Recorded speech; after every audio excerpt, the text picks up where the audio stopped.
पहले एक गांव में सूरज नाम का किसान अपनी पत्नी के साथ रहा करता था।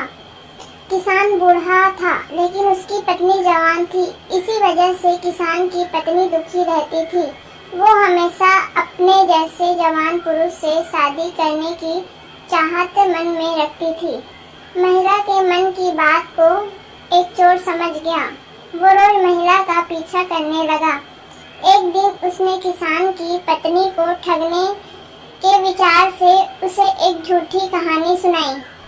चोर ने कहा, सालों पहले मेरी पत्नी मुझे छोड़कर चली गई थी।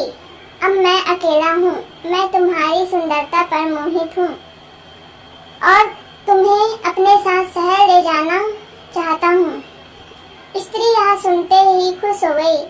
वो फटाफट बोली, ठीक है, मैं तुम्हारे साथ चलूंगी, लेकिन मेरे पति के पास बहुत धन है। पहले मैं उसे ले आती हूँ। उन पैसों से हम जीवन भर आराम से रहेंगे। यह सुनकर चोर ने कहा कि ठीक है, तुम जाओ और लौटकर इसी जगह आना। मैं तुम्हारा इंतजार करूंगा। स्त्री घर पहुंची तो देखा कि पति गहरी नींद में था। महिला ने सारे जेवर और नकदी को पोटली में बांधा और चोर के पास चली गई। किसान की पत्नी को आते देखकर चोर के मन में हुआ, अब मैं बहुत जल्द धनवान बनने वाला हूँ।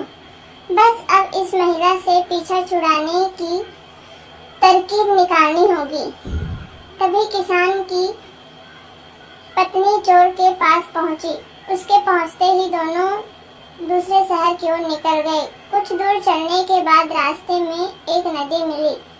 नदी को देखते ही चोर को एक तरकीब सूझ गई।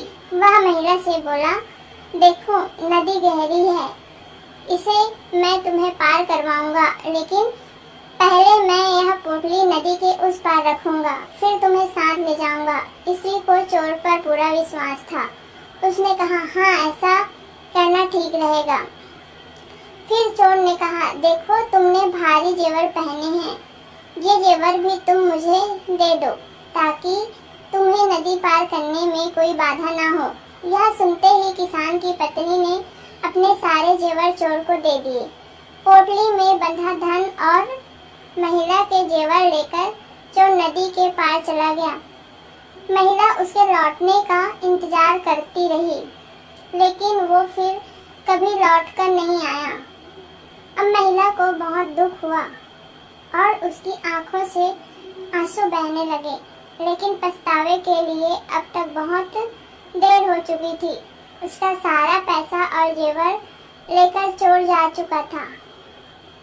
कहानी की सीख, धोखेबाजी का फल हमेशा ही बुरा होता है। व्यक्ति जैसे बोता है वैसे ही काटता है।